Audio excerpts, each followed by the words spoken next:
you have a sense of style.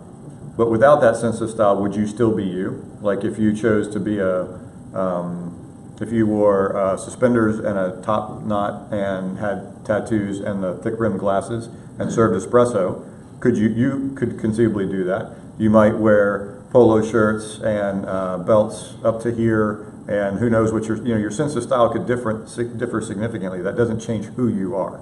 You would still be you. You could still say, I am Scott, or I am whoever. So that would be something that's not at the essential level. Lane, give me a second. I'll figure out how to change the bold here. I'd say one that is specific to me would be, I'm the father of my specific children. No one else can be that. Okay, agreed. Okay, let me finish these out and then hold that, and let's sort that one. That's a great example. So these are essential, and by essential what I mean is, we might say something like this. These are things you don't get a choice about. Okay, so you can't opt not. These are non-optional. They're essential. You have to have them. So we'll say there's no choice about this part. Are we allowed to put male and female on that in this class? Yeah, yes, you can whatever you want.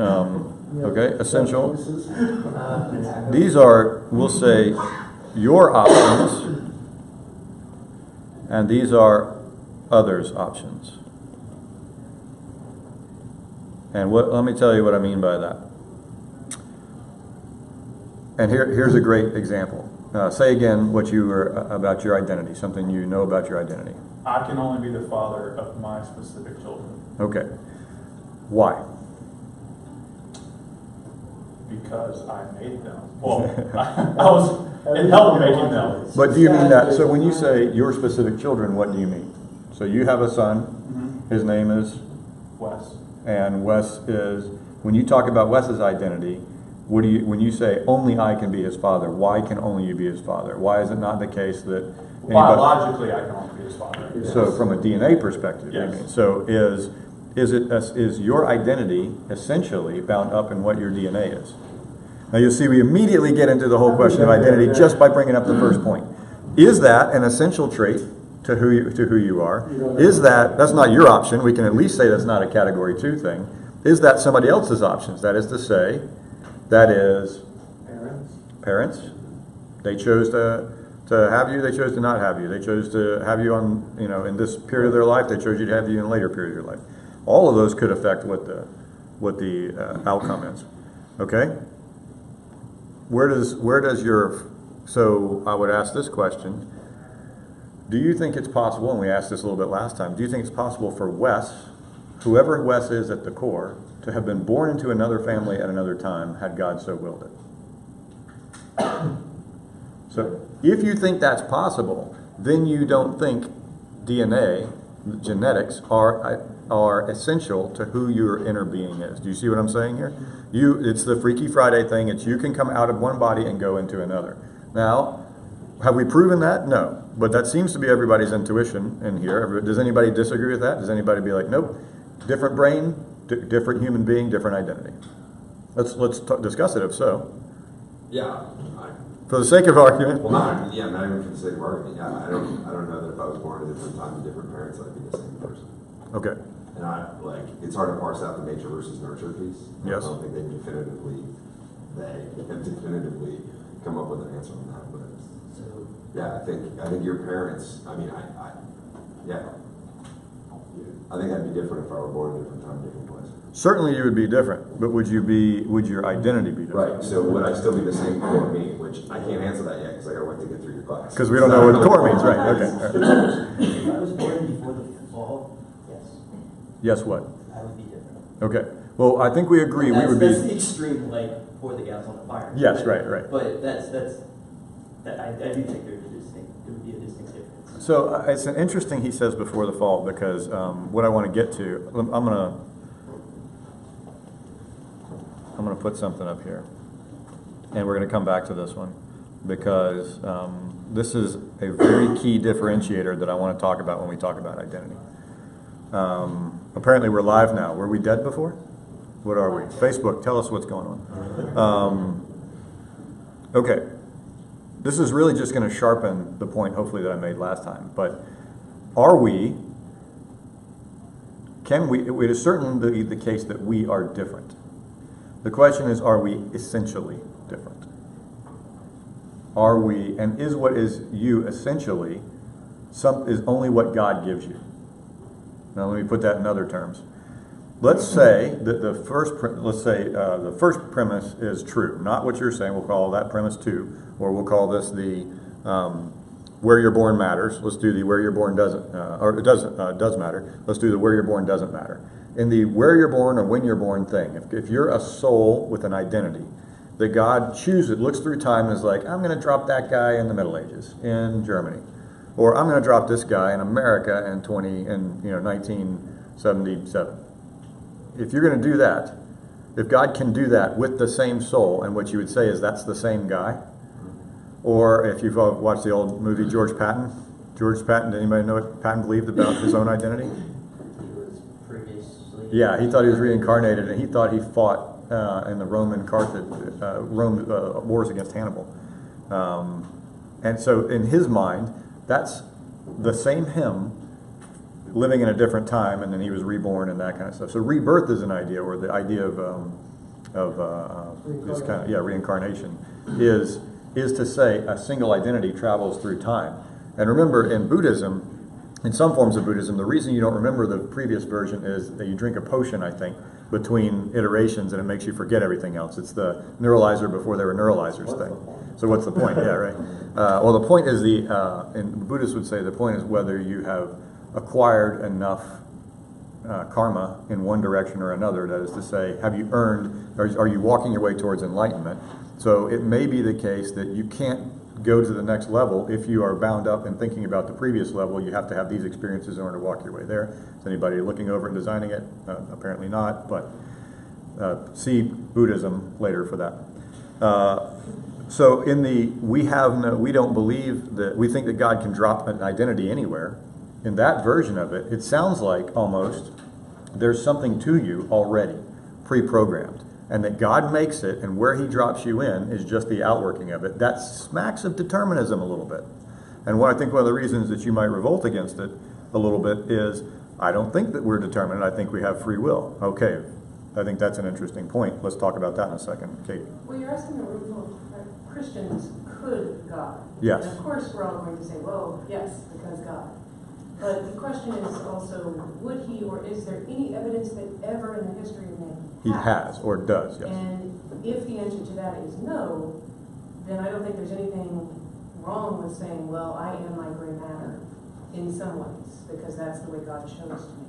Sure, and if you're going to use the term wrong in a moral sense, God may do whatever he permits, whatever he wishes, but by our concept of God as the greatest possible being who will only do good things, the only things he will do, he is bound, you can say, by two things.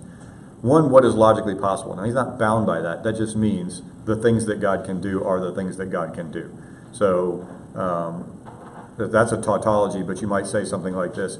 God can't make a married bachelor not because he lacks power or inventiveness or creativity, but simply because it's not logically possible. So on the one hand, we just mean to make a nod towards, is that logically possible?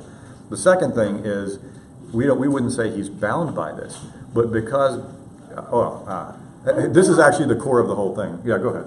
I'm not arguing for any attribute or lack of attribute for God. I'm just saying I see no evidence to assert that we all agree that yes, identity is something that I can pick up and put in another time, in another place, in another body, and have it be the same. All right, there is no overt evidence for that. Let's see if we can find some. So that's, if you have put your finger on the question. The question is, what can God have done, or what would God have done, and why? Because that is going to help us answer the question of what the core of identity is. Yeah, when I was first discussing it, I thought my DNA makeup affects so much of how I interact with things. I'm developmentally challenged. Well, sometimes I'm pretty sure I am, but all the stuff that goes on in this body affects who I am. But then I think, when Jesus appeared to the guys on the road, they didn't. I mean, he was still Jesus, but in a completely different body. They didn't recognize him for hours. Right. and then he disappeared, which is a rotten thing to do. Okay, now let me bookend your point, because your point exactly will help us start step one of thinking about this And one. we'll have new bodies when we go to heaven. We'll have Did new- Jesus have to, consider this on the back end of Jesus' earthly life. On the front end, did Jesus have to be born to Mary and Joseph in order to be the divine second person? No, right? It's not necessarily true You stuck that Joseph. Mary had to be his mother. It's not necessarily the case. It's not essentially true that Joseph had to be his earthly father. Who cares? He could have dropped Jesus, God, the Father could have dropped the Son in anywhere, anytime. True or false? Well, yeah, but it's Jesus. I mean. Okay, all right, fine. Yeah. The it's Jesus exception there, but remember, was Jesus human? So now there's something. One can be essentially human without having an essential set of parents. I guess my So it question. answers the West question if we take that line of thought. I guess my question would be, okay, I'm not saying, to the previous point, I'm not saying God couldn't do that, where you would have something essential, and he would just drop you in a different place or time, or whatever. Why would he do it? Okay, now the why question. Or actually, let's answer Katie's question first, and then we'll answer the why question. In fact, the answer to Katie's question will answer the why question. Who's God essentially? So if we're going to talk about identity, let's start with the origin of all identities. Because now what we're going to find out is that if we are made in God's image, we can automatically start to template some things or decide what our template of things that can be templates that run over to us. And secondly, if you'll see that there might be a property of God that has to be a property of human beings, and that which is essentially God is essentially man in at least one property.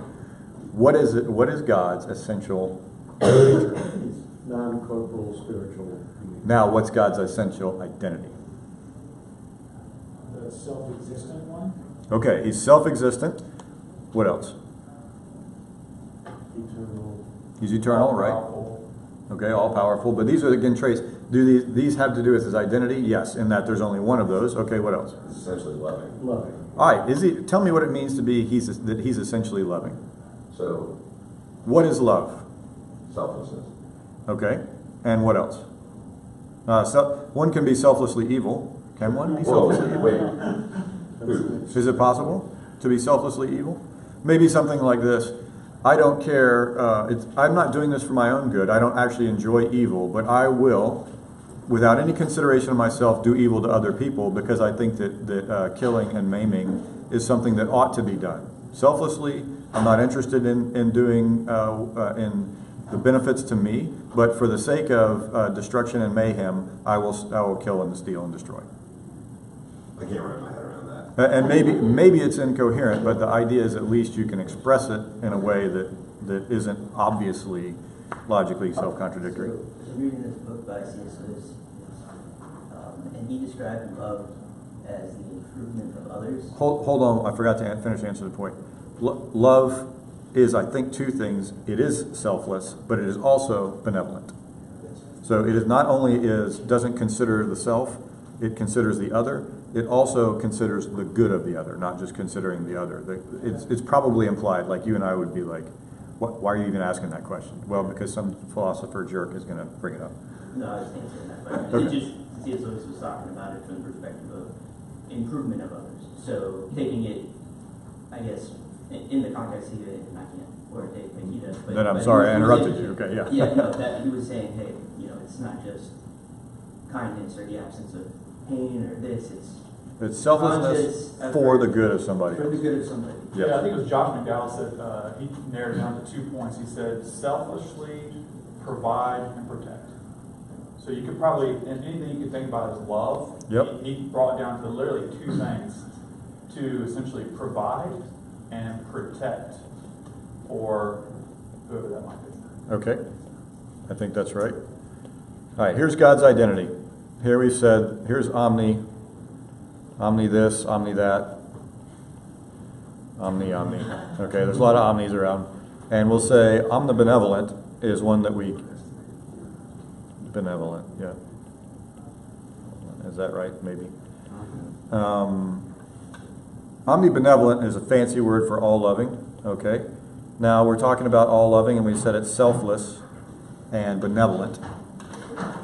Is he, and let me ask this question only about the circle up here. Does God get to determine anything about who he is? Does he have a choice about any of this? Why not? Does he have to be all-powerful? Okay, let's say that he does for the sake of argument. Does he have to be omnipresent? Let's say that he is, that that's part of what it is to be a necessary being. Does he have to be all-loving? I mean, why is love what it is? Why is benevolence good? Why is considering another person good? Lions don't consider gazelles, yet we don't call them evil. Why is considering another person good? Well, I mean, I would argue that God chooses to be that way, but that choice is chosen from a perspective of like all knowledge. Yes. So basically having that whole set of things to know Yes. would establish like a need to be that way. Yes. So it would basically, the fact that he knows that much would compel him to establish continuity in that domain. So basically it says, I'm going to hold myself consistent, I'm going to hold myself constant for you, so that you can establish things upon this foundation with respect to me. But I mean, so he has to be that way, but because he chooses to be that way with respect to what he has from his. All right, let's talk about this a little bit. Let's unpack this a little bit. If you started with the idea of God can, let's put it in other terms, see all the different ways that reality could be. I could create nothing and just hang around. I could create a world of automatons, or just a universe devoid of life, a beautiful universe. Our universe, no life in it. That's an option. It's beautiful. It's amazing. I mean, we stare through the telescopes at a lifeless, otherwise lifeless universe, and we're filled with awe of its grandeur and beauty and all that stuff. That's a worthy thing. It's a painting of great beauty. He could do that. He could make a world full of robots. And we like robots a lot. I mean, we spend thousands of dollars and millions of dollars on the idea. He could make robots. Is that a worthy goal? I mean, we think it's worthy enough that we pursue it. We invest billions of dollars in the idea of building non-conscious automatons to do tasks. But if we were all powerful, we wouldn't need robots. Oh, but if you're all powerful, you don't need the universe either. If you know what beauty is, do you still want to paint? So one of the questions then is, in all these worlds that God looks at, another option is building a world with creatures with free will, who can determine what they will and won't do. Now, there's also other worlds that we haven't even talked about, worlds of horrible pain and ugliness that he could build, that he just, it's just jacked up and he likes it. So of all of these options, God looked at them all and he chose to actualize one of them. And he chose to actualize one of them. When you paint a picture, what does it say about you? When you write a poem or an essay or a paper, what does it tell me? What it says about you? Tell me the basic things that it says about you. It talks about your emotions at that time, maybe, especially if you're an impressionist. Not a fan of the school of impressionism, but thank you for touching that source point. What else? What does it say? I mean, you chose the subject of what you're going to paint. Why? It's got to be something that, there has to be a reason for it, right? People don't go out and say, I'm going to do a painting today, and they pick a brick that's laid on the ground. In modern art, they do. In old art, they don't do that. They don't just I'm painting a brick. They chose a subject. What are the subjects of the great masters? Why did they select those subjects? Maybe they selected them because they thought they would be popular. Maybe they selected them because they thought a pope would pay for it. Maybe they selected them but I mean, Michelangelo and the Pope fought an awful lot. So it wasn't just, this is going to make the Pope happy, so I'll do it. I mean, they argued enough that if he just wanted to make the Pope happy, he would have done, Money won. yeah, he would have done something else. But he didn't. He did some different things. So why we paint objects, we write poems about objects that we feel are worthy of our investment in time and skill. Okay. What's worthy of God's investment in time and skill? What's the greatest thing that God can build? Now imagine the hardest thing in the world to do. And I'll tell you what the hardest thing in the world to do, because we've been involved in this experiment for thousands of years at least, and we are worse at it now than we have been in the past. Maybe there have been a couple times in the past where it's been worse, but we're not doing beautifully. It's the idea of building a society of many, many people who are all self-determinate that is a perfect society. And we say, what does perfect mean? And at a minimum, perfect means things like this. The society continues. The society prospers. The people in the society are happy. And ultimately, if we try to make it as good as we can, it's these people are never unhappy, and they're always getting happier.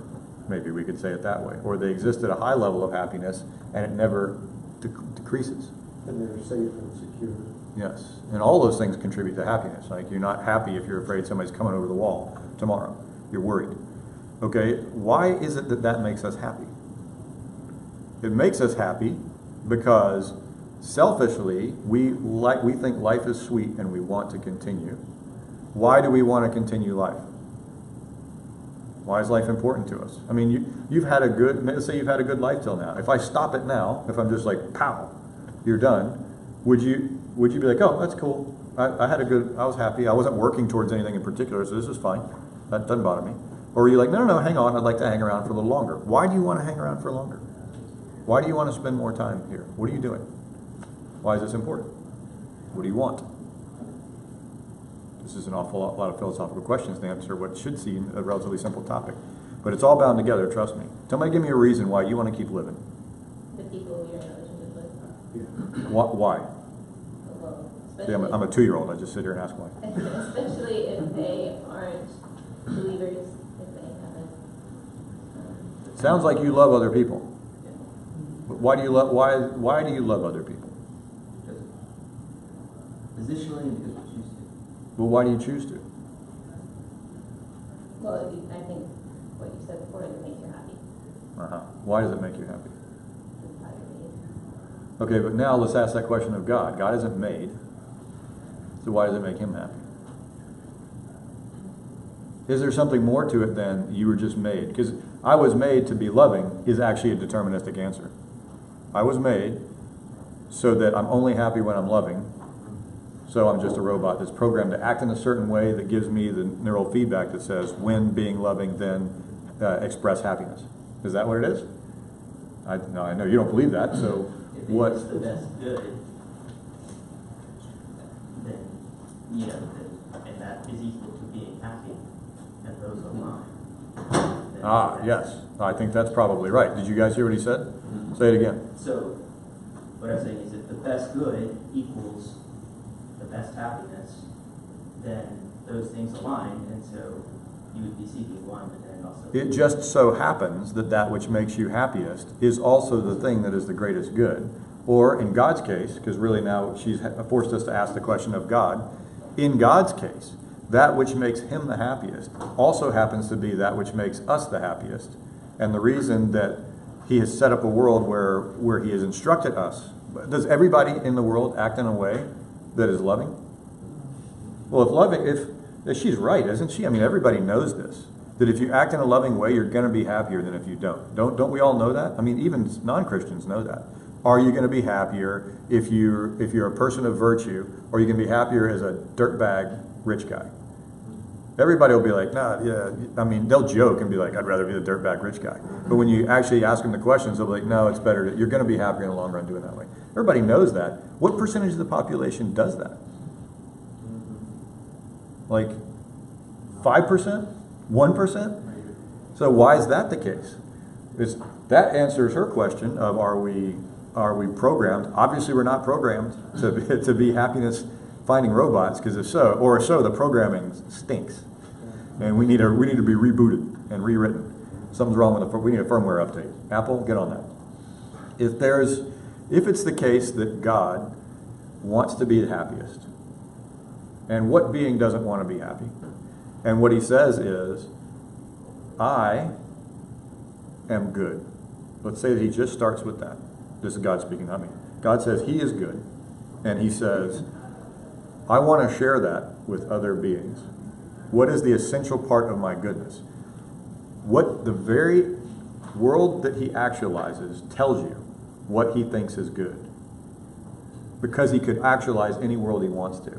Does he think it's good to have an empty, lifeless universe? No. Or best. Does he think it's best to have a universe of robots? No. Does he think it's best to have a universe, no matter how messy, of beings that can attain to the highest good, happiness, love that he has? Apparently so. Okay, that's if God created this and this is the world that we have, then we should make this inference about God. This is an inferential argument, not a deductive argument at this point. We haven't expressed it that way.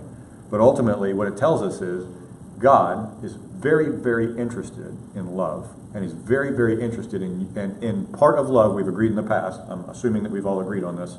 Not everybody's been here when we did that. But that love cannot be forced. You can't actually program a robot to love you. Or in the Harry Potter kind of lingo, if you give someone a love potion and they act loving to you, they act like they're in love with you, everybody knows that's not real. It's not real. They're under a spell. Or if you're a robot that's programmed to do that, that's not real love. You're just programmed to act like you love somebody. We know that real love has to be sourced in your choice of loving the person and their choice in loving you back.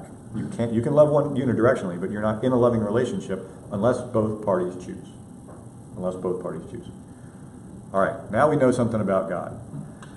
The world that he chose to actualize tells us something about who he is. One, we know he has free will because he could have not actualized the world.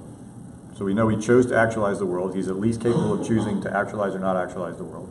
Two, in his free will, he's opted to be loving because and rather than making the world the perfect world that he quote unquote wants with a bunch of robots, he made it in such a way that only volunteers participate. That means he's interested in bidirectional love.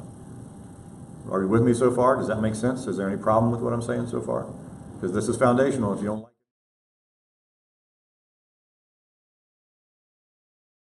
We were talking earlier about God choosing the optimal thing. It sounded very much like a search algorithm. And, in that if he knows everything, he will choose the most optimal. But that supposes, and so one could say, well, therefore he chooses the most optimal because it's the most optimal. Not necessarily he chooses the most optimal because he chooses. Is this a necessary property of God? Does he have to be a creator? If something is created, yes, he's going to be the creator originally. Do you guys create things? Yeah, okay. So he's not, it's not, if there is a creation, then that means that only God did it. I mean, God stands kind of behind you as having actualized you. But if you've ever created anything, then if you would say that's true, then God doesn't have to be, every creator doesn't have to be God. But the originator has to be God. But here's my question. Did God have to be a creator in the first place? And that's what I was getting at. I think we didn't have to. I don't know if that necessitates a further thing to say that. If he didn't have to be a creator, then the fact that he created shows that he has free will, and the what he created, where this right here is in evidence, tells us about who he chose to be. Why? Why? Because he could have chosen not to do this, but he chose to create and to show that love, to express that love. All right, now we know something about God's identity.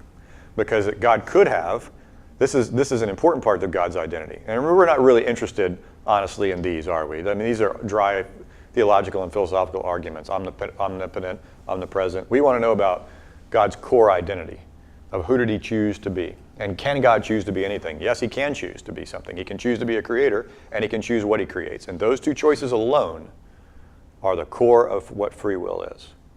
What do you choose to do? And why do you choose to do it, or what does it look like? Or do you choose to do something, rather? And what does it look like when you choose to do that? That tells you who you are. That's who God is. That's the part that God chooses to be, which is, I mean, if we want to know anything about identity, we want to know that. What do we choose to be? I mean, isn't that the whole thing? You can have twins that are born princes. You can have twins that are born paupers. We don't care. What we care about is what they choose to do with their life, especially in America, right? That's core of what we do. All right, let's take that as our foundational essential thing. So now, is the essential thing something that we don't have any choice about? Not anymore. Not anymore. Part of the essential part of our identity is what we choose to be. Do you understand the implications of that? That means you are not set. That means you make who you are. Do not miss this point. If you don't catch any other point in everything that we talk about, it's this. Your identity is not fixed by any externality or by any path that you are set upon. They will contribute to what your choices are. God could choose to have done anything. You don't get to choose to do anything because, as an example, you can't create a universe on your own. You don't have that power. But you can do little versions of that if you want to. You can do it out of Legos. You can have your own family and start your own group of free-willed beings. And you choose to. Many of you have, apparently. So then I would tie back to your original question about could you get dropped anywhere? So the core identity of everyone, not just us in the room here, is we're beings with free will. Yes. Where we end up, where our starting point, right? Like, I'm with you. You can be anything you want to be. Yes. I believe in the American dream, but, obviously some people are set more challenges than others. Yes. And dropped in, and so you add in DNA and circumstances and all that stuff. Yes. So I think the only thing that's essential to your identity is that you have free will. Okay. I think that that's right. And I think that the essential part of your identity, and I add to that, what you do with that free will. Because consider the following. It can't just be the fact that you have free will. Why? Because she has free will, and he has free will, and he has free will. And you guys are not all the same being. So it's not just, do I have free will? It's, we four have free will, and with my free will, I chose to do the following things with the things I was given. Some of the things you were given was, where did I come from? Where did I, what am I capable of? What am I not capable of? All those kinds of things. So then my question back to you is, would I make those same decisions, or would you make those same decisions if put in a different time? And if not, then there's really nothing that's essentially Now, if you. nobody objects to this right here, let's talk about what he's talking about. Your options. Your options. Let's say you are you, here, today, in the body that you are, in the timeline that you are, with the parents that you have, being the father and mothers of the people that you are, etc., where you are today. And let's say that we invented our machine and we pulled your mind out and then we zapped you back to the Middle Ages, and now you're living in the Middle Ages, or pick a time. Who wants to pick a time to live in? Somebody pick a time to live in. The 70s. Yeah. Somebody pick a decent time to live in. Bad movies. I mean, the one that I wanted, but it's the most controversial, would be before the fall. Oh yeah, let's get to that one. So you hold on to that one first, because we're about to answer that question. Give me a time, somebody. 1607. 1940s. What was that one? Said 1607. You're the first to put your foot in America. Ooh, okay. 1607. Right. You're the first to put your apologies to 1940s. We'll do that one later. All right. So here you are. How did you get there? How were you the first person to set your foot? Now wait a minute, you're forgetting about a whole people group. Yes. Right. Right. But how'd you get there? How did you set foot on America in 1607? Sailed here. You sailed here, and so you chose to be a part of an expedition.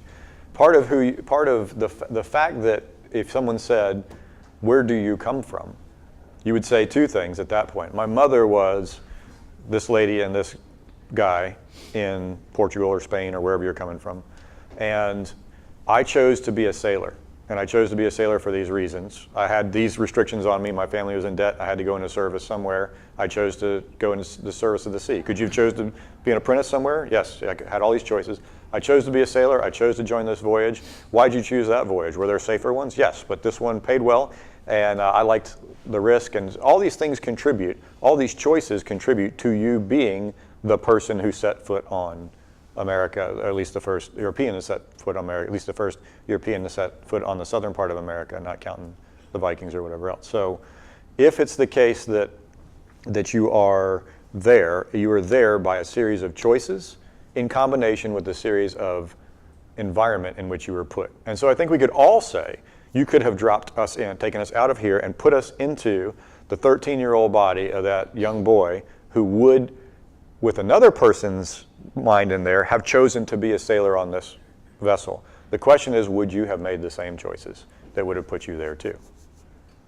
All right, now that begs the question of why do those people choose what they choose, or rather, why do we choose to do what we do? And this is when I want to say something about your options. Do you care? Let's ask about the sailor in 1607, and let's ask about you today. These are the two yous that you're going to talk about. Do you care how much money you made in either one of these lives? I mean, is that your if you said, I want to choose 3 things to say, this is who I am, is how much money you made one of the things that you're going to self-identify by? No.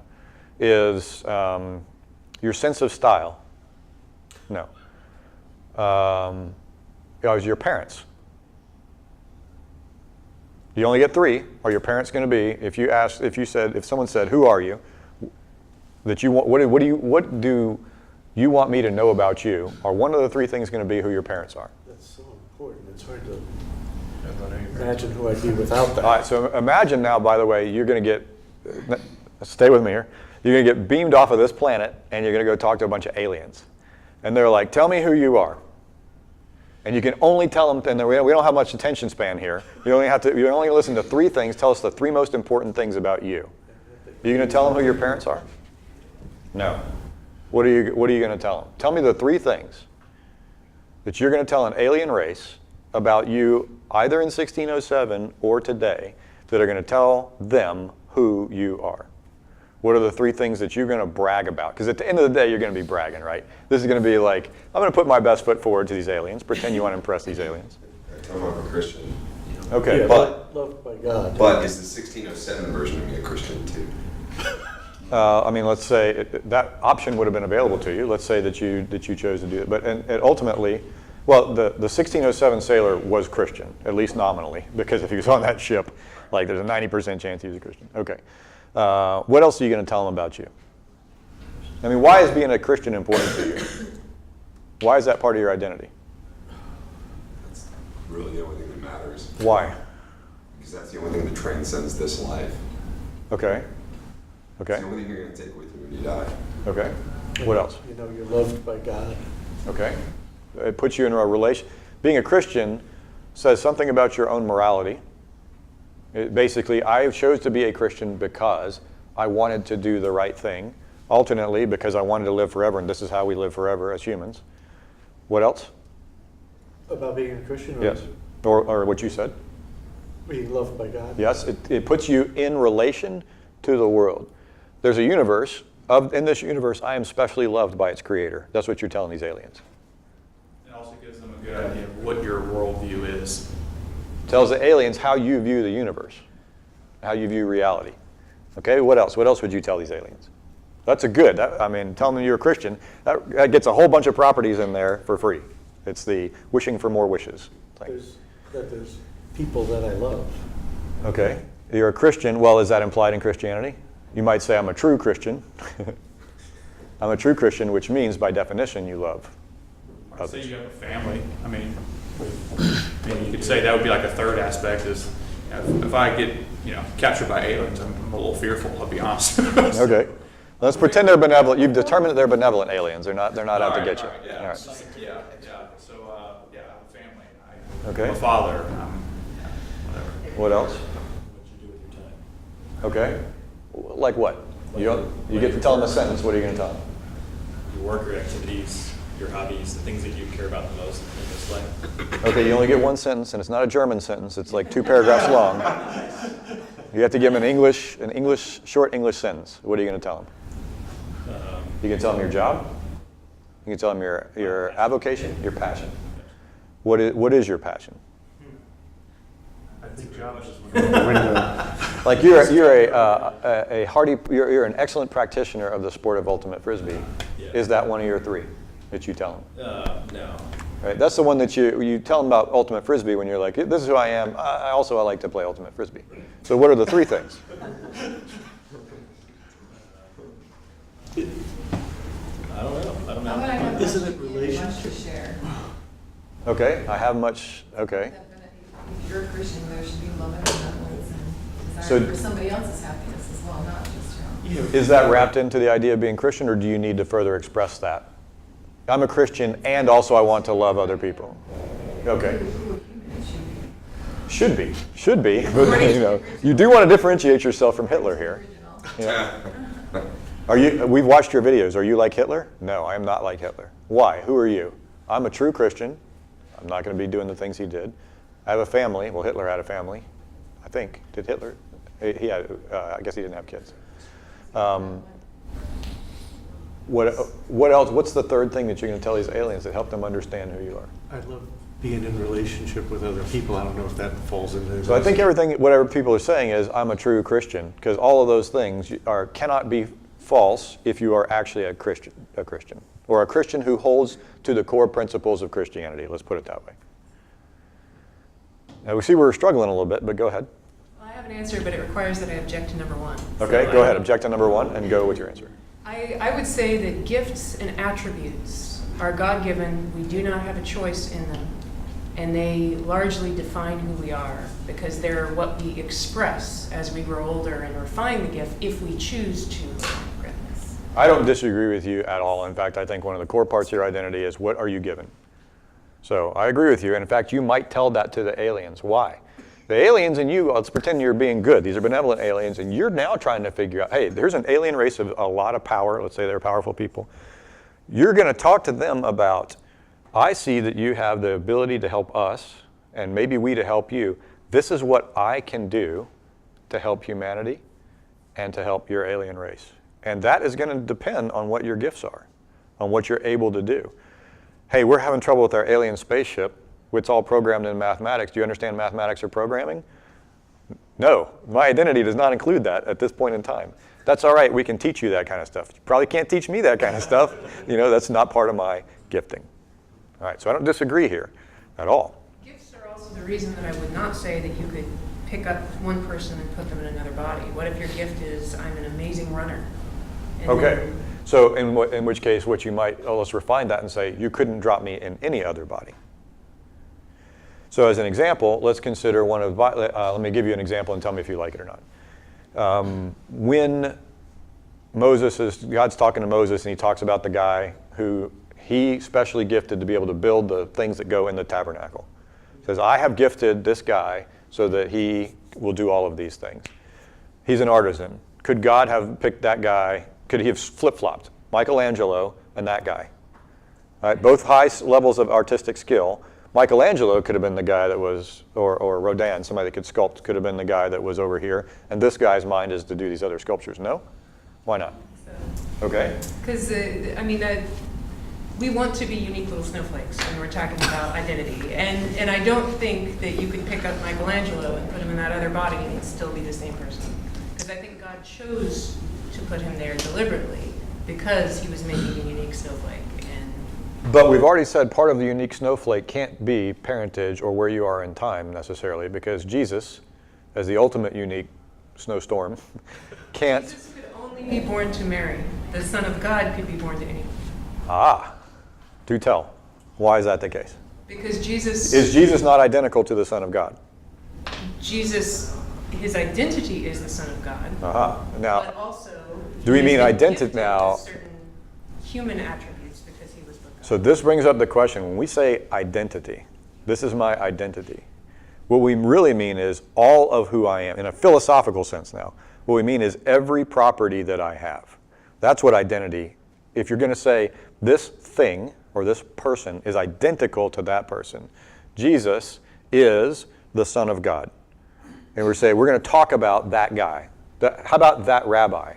Yes, that's Jesus. That's the same person as Jesus. How about the leader of the 12 disciples? No, I'm telling you, that's the same guy. I'm talking about, we're saying every property of the leader of the 12 disciples is also every property of Jesus, is also every property of the Son of God. There are no differences at all. So when we talk about identity, what we mean is everything. Everything. I'm asking, so I agree with you. If you're using the philosophical sense of identity, yep, Michelangelo cannot be in the same place. I'm asking about the core part of the identity. Not everything. I'm talking about the important core part. Could Michelangelo have chosen to use his gifts for God or not for God? Yes. Did he choose to use them for whom? Let's say by doing the Sistine Chapel, he chose to use them for God. He got paid decently too. Let's say this other guy chooses to use them for God. Let's say that he chose to use them for God. Here you've got two people that at their core were at least the following things. People with free will, creatures with free will, humans with free will, who happened to be artisans and chose to use their gifts for God. Now let's say that those were the three properties that you were going to tell the aliens about. Okay, you're a human being with free will, you have artistic ability, and you chose to use them for God. Now let me say you don't get to tell them one of those. Which one would you take away? I'm a human being with free will. I have artistic abilities, and I choose to use my abilities for God. Which of those is the most important you want them to know? That you chose to use them for God. Okay. Now, if it's the case that your identity has to do with is self-determined in some sense, at least some of it is. We all agree that some of your identity is self-determined because you at least get to make the choices. Then it's actually the choices that make us the most difference. What's the most essential part? The most essential part of your being are the choices that you choose to make. Your will, your free will, what it actualizes, that's who you are. Now, you don't get to choose the parts that set you up to be the Tabernacle guy or the Sistine Chapel guy, but both of those guys built houses of God that were beautiful and world-renowned.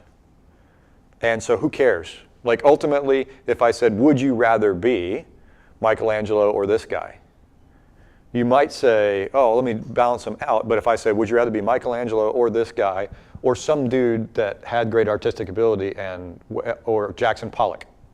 Of Michelangelo, the guy that built the Tabernacle, or Jackson Pollock, which one would you choose to be? And why? Let's say the Christians in here would choose to be one of the two former, but you'd have to kind of figure it out. But you could be like, nah, I don't want to be Jackson Pollock. You see what I'm saying? Okay.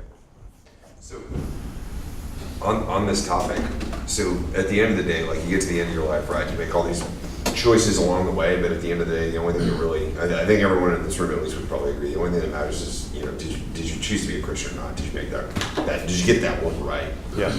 So then my question, when we're going back to this is, we're saying choice is the core of our identity, right? Yes. But that's still kind of washed out amongst everyone because we all have choice. So would I make the same, I know I wouldn't make the same choices in 1607 as I do now, but at the end of the day, would I make the same important choices?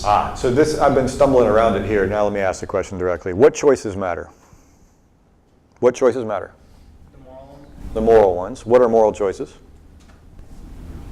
Follow Yes. God. Choices of People, those that line up with God's. Everything you describe breaks down to two things. And were Hitler's moral choices good or bad?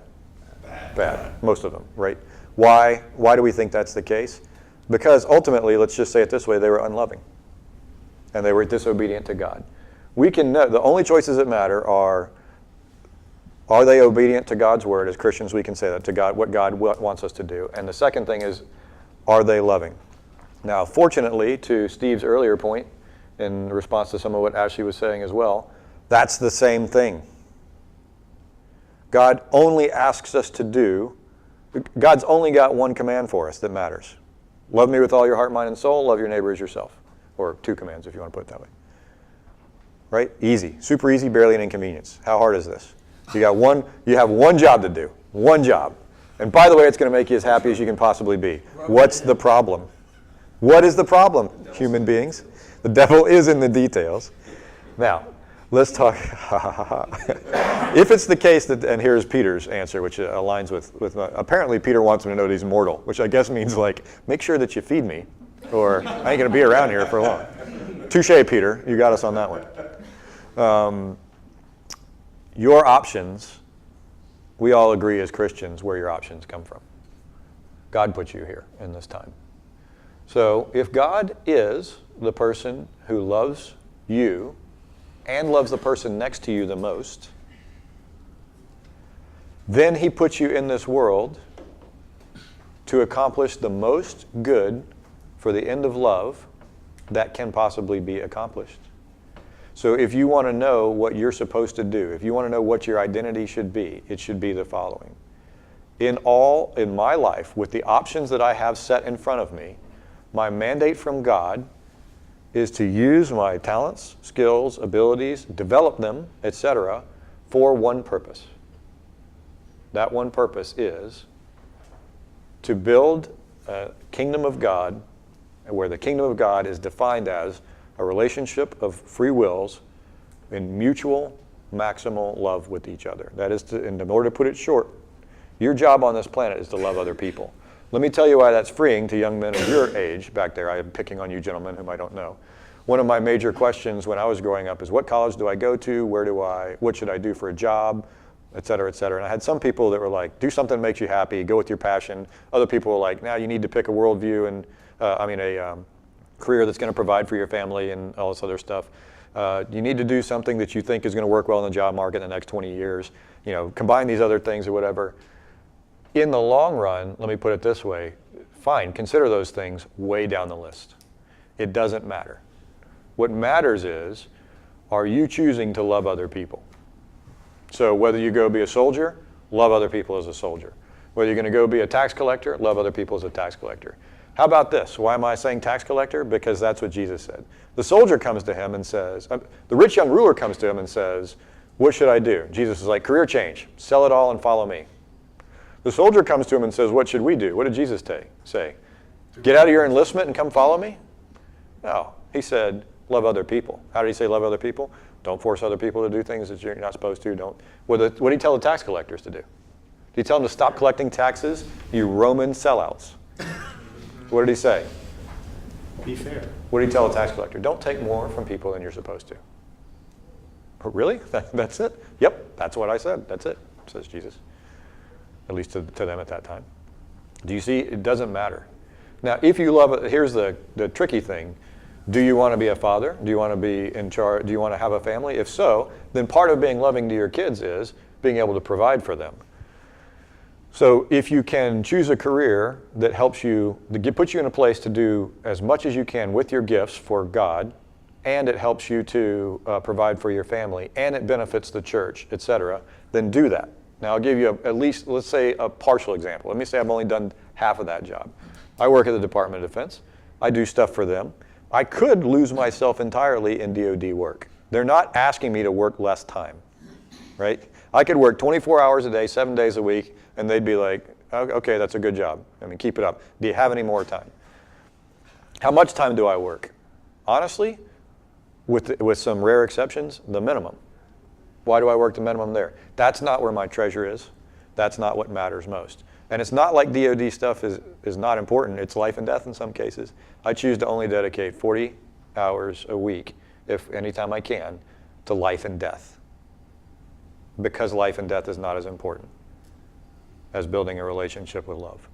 And because somebody else has actually got the life and death stuff covered. The battle does not belong to the general, it belongs to the Lord. Okay, so I'm not actually worried about that, because God's got that covered. God's orders to me are, use your talents in a way that invests for the kingdom, where the kingdom isn't just, am I pastor of this church? It's, what am I doing to reach and love the people around me? And reach isn't just evangelism. That's not what I'm talking about either. I'm talking about loving the people around you. A quick side note, the greatest, single sentence, the greatest evangelism in the world is being a person so godly and loving that other people come to you and ask you how you do what you do. That's the ultimate evangelism. The Ethiopian drives by, eunuch drives by. There's Philip. Philip's like, what you reading? That's it. That was Philip's evangelism. Philip the evangelist, what are you reading? Isaiah. And confusing. Do you understand it? How can I possibly understand this unless somebody explains it to me? Would you like me to explain? How hard was that? What you reading? That was it. And to Jesus walks around, and did he go out and be like, hey, fellas, get some marketing folks together, let's put out some ads, let's see if we can get some people in here talking. What did he do? He went to synagogues where he sat around and talked to a few people. And he did what the Spirit enabled him to do. And by the way, the first time that you heal somebody, or the first time that you turn major washing vats of water into wine, you have somebody's attention. Okay, that probably starts a little bit of your reputation, and it will flow organically. But part of the attraction to Jesus, well, Jesus was a filter, wasn't he? There was an attraction for many things, but they were quickly filtered out, and only a few made it through the filter. We should be the same way if we're to be like our Master. Your options are delivered to you, but they're not the most important part of your identity. They are part of your identity, but they're not the part that determines the most of your identity. Does that make sense to you? You could be born in 1607 and be, if really moral choices that matter, if it's the moral choices that matter, and you could be, let's pretend that that's true. I'm almost done. And this is you, and this is being as good as you can possibly be, and this is being as evil as you can possibly be. If that's really what matters, it doesn't matter whether you're born in 1607 or born now. Because you can be this good as a housekeeper in 1607, as a sailor in 1607. You can be this evil as the same. You can be this good as the Chancellor of Germany. You can be this evil as the Chancellor of Germany. You can be this good as a soldier, as a merchant, as a pastor, or you can be this evil as a pastor, a priest, a merchant, a sailor. This is what matters. Don't worry about the wrong things. Worry about your own choices, because the identity that you care about, let's be honest, one of the things you would love to tell the aliens is, if they asked you the following question, are you one of the good guys or are you one of the bad guys? Wouldn't you love to say the following? God has told me, or when God was talking to other people about me, what he said, to answer your question, what he said was, have you considered my servant, fill in your name? There is no one like him or her on the earth. He obeys my commands and is righteous, living flawlessly. Isn't that what you'd love to tell the aliens? Guess what? You can do that. You don't think you can do that? There's no temptation that's taken you except that which is common to man. And with every temptation, God will provide a way out so that you may be able to bear it. You don't think you can make the right choice all the time? Talk to me about that verse. You want to be like Job? Job did it. Job was good enough that God bragged on. Was he perfect? Who cares? God's bragging on how good he is. That would be enough for me. If that's not enough for you, I wish I could be in a place where God's like, you considered Scott? There's no one like him. He is righteous and blameless, walks in accordance with my law. I'm happy. I'm more than happy with that. I don't care if I'm perfect. I want to be somebody God brags about. You can do that. Every one of us in this room can do that. That's the only part of your identity that matters. The rest of it's details. Now the question is going to be, and we'll talk about next time, what do we do with this, and what details matter? And holy cow, do I need to just quit everything that I'm doing and go do something else? Maybe, but that and we're all scared. Aren't we all scared by the? Well, if I consider the rich young ruler story, I don't want to think too hard about that one, because what if that's what God wants for me? Well, first consider the following: how many people did he tell to do that? 13 by my count. 13 by my count. The 12 and the rich young ruler. Those are the only ones we've got records of where God said, drop what you're doing, leave your nets, follow me. 13. 13 out of however many. And were they the only good guys running around? No. God wanted some other people in other spots too. And if he wants you to be one of those, you're going to get that call directly. God wants the 12 to be that. He showed up and said, drop your nets, come with me. God wants the rich young ruler to leave what he's supposed to do. He shows up and says to do it. God wants you to stop persecuting the Christians and go be a minister to the Gentiles. He knocks you off your horse, blinds you, and tells you to go follow him. Okay? The call, a real call by the Lord, is unmistakable. Don't worry about that one. But you will not have a real call unless your will is the kind that will say yes. Unless you're going to be a moral history lesson for life. Because rich young ruler, we don't know what happened to rich young ruler in the long run. We know what happened in the short term. He walked away. And now he's a lesson for us all. So you don't want to be one of those. So don't be ready for it when it comes, but I don't think God will put that on you most of the time, unless he has a real purpose for doing that. Okay. I'll talk about next time about how all this fits in to remember the tiles that we set out here. Some of you may see this already. But if what I'm talking about doesn't fit into our systematic theology, then we have a problem either with our systematic theology or what I'm telling you about identity. So how does this identity stuff fit within this? We'll talk about that next time as well, I think. What time is it? Am I over time? 10:15. Right on time, like magic.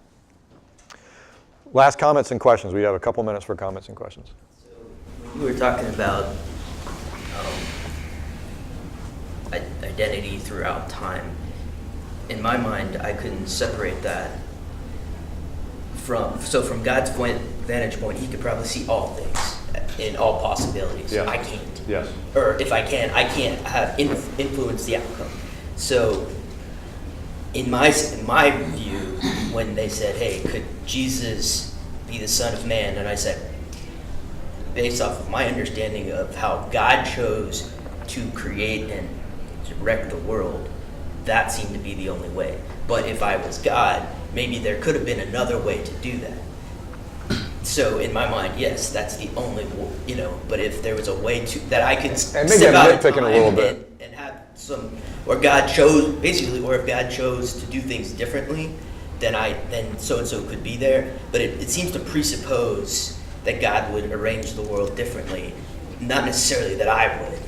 And so it's just hard for me to do that. It could be, my point on the Jesus born in his time, which may not be the major thrust of your question or point, is could he have been born to another son? Let's say he had to fulfill the promises of the Old Testament. Well, basically he had to be in the line of David, born in Bethlehem, and let's say that's the case. And let's say that was all of it. Could he have been born to another young woman, virgin, who's from Bethlehem, who was also of the line of David? Because basically everybody in Bethlehem at the time, many of the people in Bethlehem at the time, would have been of the line of David. Is she the only one? How about Joseph? Joseph seems borderline irrelevant. Could another guy who had been in the line of David also have been his earthly father? Yeah. I couldn't rule it out, but I couldn't prove it either. Okay, well, but and it's because I don't have that experiential knowledge, and I also don't know if God specifically said this is how it's going to happen.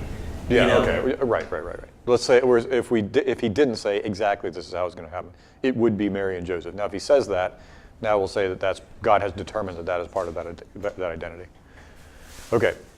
Any other questions for now? All right, let's discuss the rest of this next time. Sorry, Dan, hold it till next time. Yeah. We'll do it. Quick one. No solid ground next week. I really, really apologize for this one, but I've got some work commitments that are going to keep me out. Not optional. So 48 hours this week instead of 40 hours. We'll join next time. So big cliffhanger. You have to wait till later in 2019 for the movie to come out. But we'll talk about how do we go about doing this and what are all of its implications next time. Thank you for your time and participation. We'll see you in 2 weeks.